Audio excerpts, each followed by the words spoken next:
안녕하세요. 말씀 묵상의 이광재 목사입니다.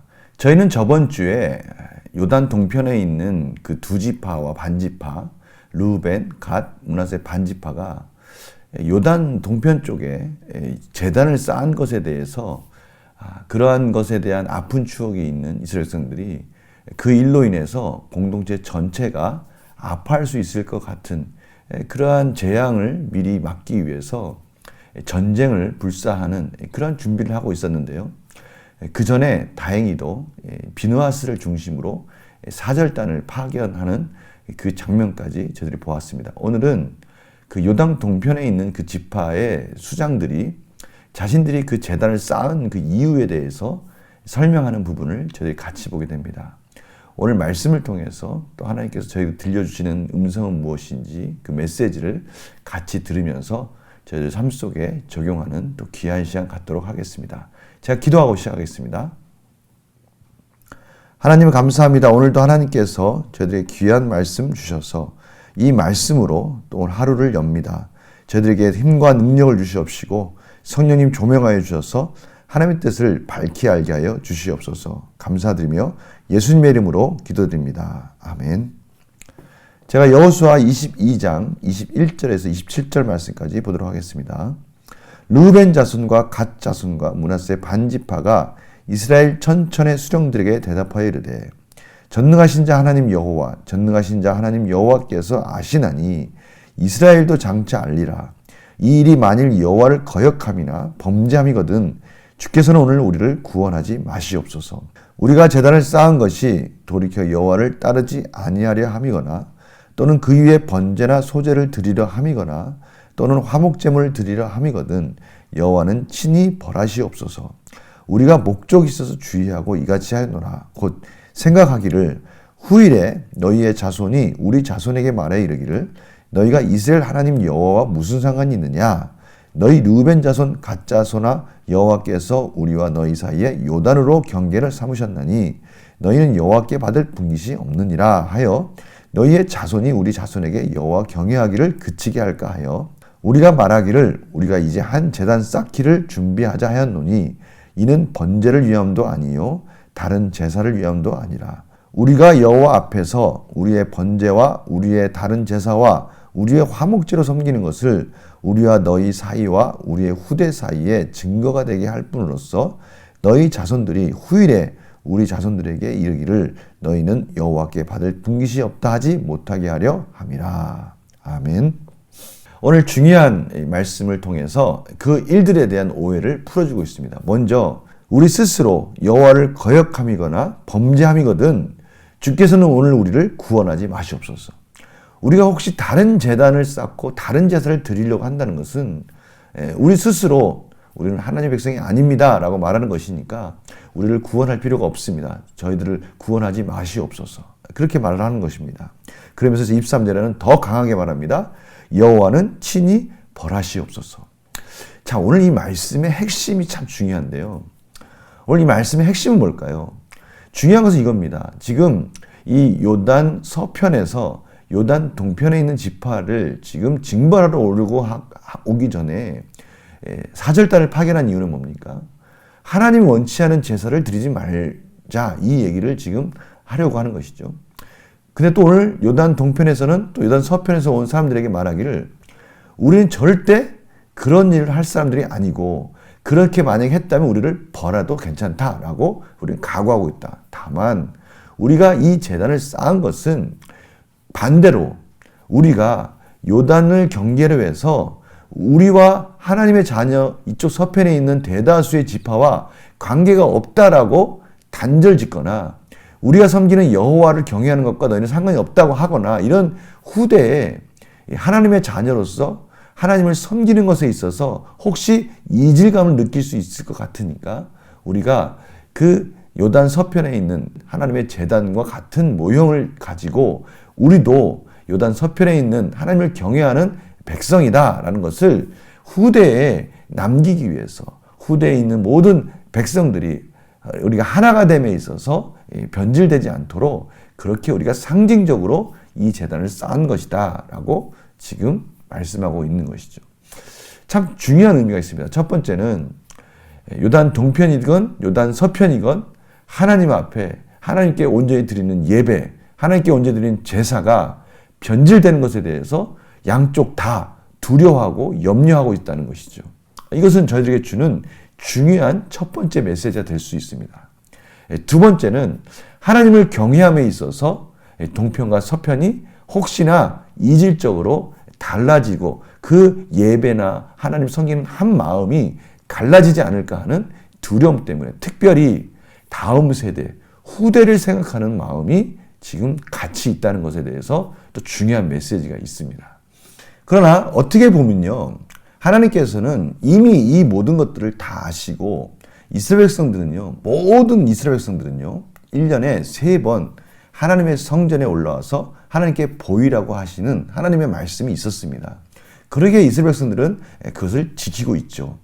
따라서 어떻게 보면 오늘 이 메시지는 다음 세대 또 이스라엘 모든 사람들이 다시 한번 예배에 대한 경각심을 일으킨다는 의미에서 참 중요한 의미가 있다고 하겠습니다. 그리고 저희들에게도 그런 의미가 있죠. 동편이건 서편이건 하나님의 예배에 대해서 그것이 변질되지 않게 하기 위해서 또 차세대에게 그 예배의 아름다운 하나님이 주시는 그 복의 통로를 어떻게 하면 지킬까 하고 몸부림치고 있는 그런 모습을 통해서 지금의 저희들을 돌아볼 수 있는 그런 도전을 주는 말씀으로 저희들이 볼 수 있는 것입니다. 이러한 관점으로 우리 문제를 한번 풀어보도록 하겠습니다.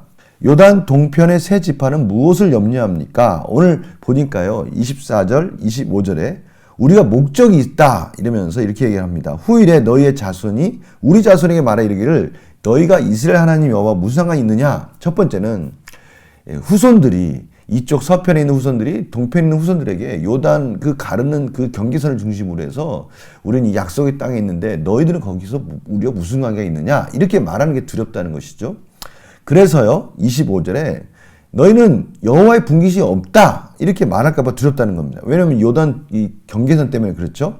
또 너희의 자손이 우리 자손에게 여호와 경외하기를 그치게 할까. 너희들은 우리가 관계가 없으니 우리가 섬긴 여호와를 너희는 섬길 필요가 없다. 이렇게 말할까 봐 두렵다는 겁니다. 그러니까 예배에 대해서 여호와를 섬기는 데 있어서 행여나 그것을 소홀히 할까 두렵고요. 또한 요단 동편에 있다는 이유만으로 같은 민족으로 보지 않을까 봐 그 염려가 된다. 그런 의미에서 우리가 이 제단을 상징적으로 만들었다는 것이죠. 두 번째는요. 요단 동편 지파 사람들이 요단 강가에 제단을 쌓는 이유는 무엇입니까? 이는 우리가 드리는 그 제사가 요단 서편에서 드리는 제사와 같은 제사다라는 그러한 의미를 가지기 위해서 상징적으로 이 제단을 만들었다라고 그렇게 설명하고 있는 것이죠. 영광 목사님 보겠습니다. 요단 동편 지파 사람들이 후대의 요단 서편 이스라엘 자손들과 신앙적으로 분리되지 않도록 애쓴 이유는 무엇입니까? 제가 앞에서 말씀드렸지만 두 가지 이유입니다.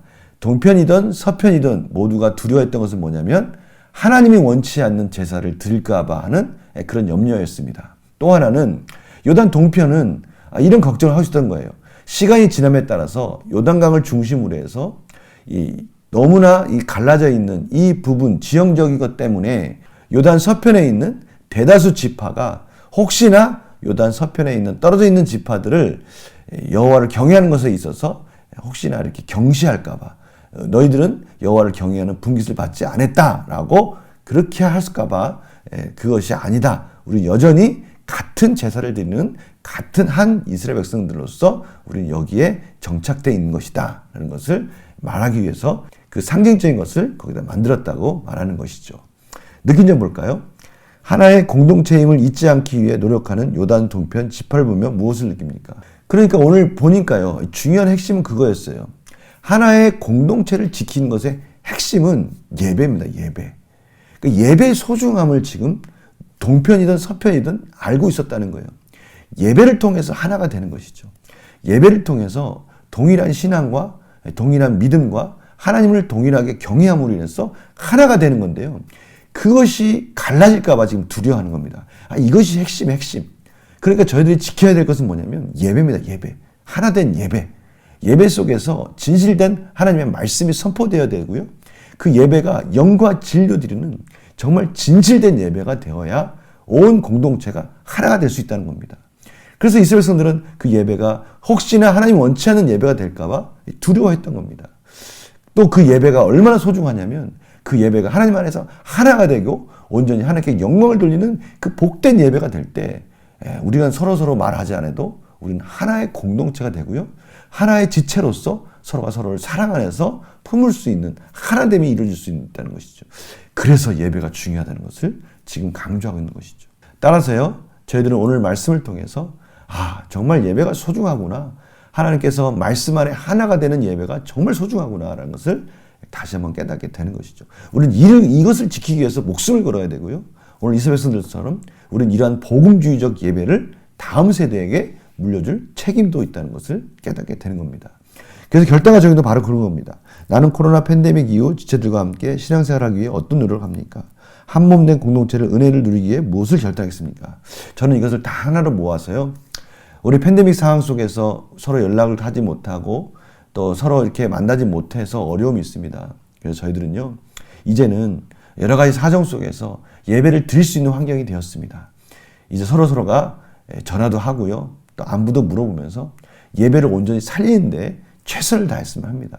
말씀 안에 복음적인 예배가 참으로 하나님께 기쁘게 드려질 때 우리 공동체는 다시 하나가 되고요, 사랑으로 똘똘 뭉칠 수가 있습니다. 정말 말씀 안에 살아있는 예배가 될 수 있도록 저는 최선을 다하고요, 또 그렇게 기도하였으면 합니다. 또 이렇게 해서 다음 세대에게 이 예배를 물려줬을 때 우리의 신앙이 또 온전히 전수될 수 있는 것이죠. 우리가 이를 위해서 최선을 다하는 하나님의 기뻐하시는 공동체가 되었으면 합니다. 제가 기도하고 마치겠습니다. 하나님, 오늘 이스라엘 백성들을 통해서 참으로 하나님께 드린 예배가 공동체에 있어서 얼마나 중요한지를 다시 한번 깨닫게 됩니다. 하나님, 우리 공동체 지체들이 하나님께 드린 예배에 총력을 다하게 하여 주시고 지체가 서로 연락하여서 예배의 자리로 초대하게 하여 주시옵시고 하나님께 기쁨으로 감사로 말씀 안에 한마음으로 드리는 예배의 자리가 축제의 자리가 될 수 있도록 인도하여 주시옵소서. 감사드리며 예수님의 이름으로 기도드립니다. 아멘. 오늘은요, 특별히 우리 공동체의 예배가 회복되기 위해서 기도하였으면 합니다. 코로나 팬데믹 상황 때문에 예배 자리에 못 나온 지체도 있다면 다시 전화해서 초대해서 예배를 드리는데 최선을 다하고요. 또 우리의 예배가 하나님 기뻐하신 예배가 될 수 있도록 하나님의 복음이 살아있는 예배, 찬양과 또 하나님께 대한 열정이 살아있는 예배, 중심이 흐트러지지 않은 영과 진리로 드리는 예배가 될 수 있도록 또 이번 한 주간 같이 기도하였으면 합니다. 말씀 묵상 내일 또 뵙겠습니다. 안녕히 계세요.